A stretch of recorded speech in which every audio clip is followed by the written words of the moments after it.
प्रहारचं आज राज्यभर चक्काजाम आंदोलन पाहायला मिळते। शेतकऱ्यांच्या कर्जमाफीच्या मागणीसाठी आंदोलन करण्यात आले। प्रहारचं आज राज्यभर चक्काजाम आंदोलन पाहायला मिळत आहे। याच क्रमात अमरावती, नागपूर, नाशिक, पुणे, वसई, अकोला, चंद्रपूर, सोलापूर, हिंगोली आणि अहिल्यानगर या ठिकाणी प्रहारच्या वतीने चक्काजाम आंदोलन करण्यात आले।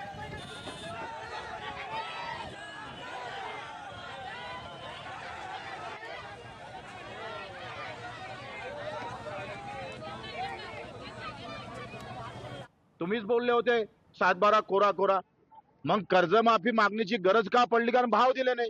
33 रुपयात आमची सोयाबीन विकावं लागली, आज 1500 रुपयात ज्वारी विकावं लागतं। कसा जगणार आहे शेतकरी? न मागता तुम्ही बाकीच्या योजना सुरू करताय, शक्तीपीठ सुरू करता, उद्योगपत्यांसाठी, मोठ्या उद्योगपत्यांसाठी तुमच्याजवळ पैसा आहे आणि गरीब शेतकरी मजुरासाठी, मेंढपाळासाठी, मच्छीमारासाठी, आमच्या दिव्यांगासाठी पैसे नाहीये। लोकशाही मराठी ऐका, पहा, जागरूक रहा।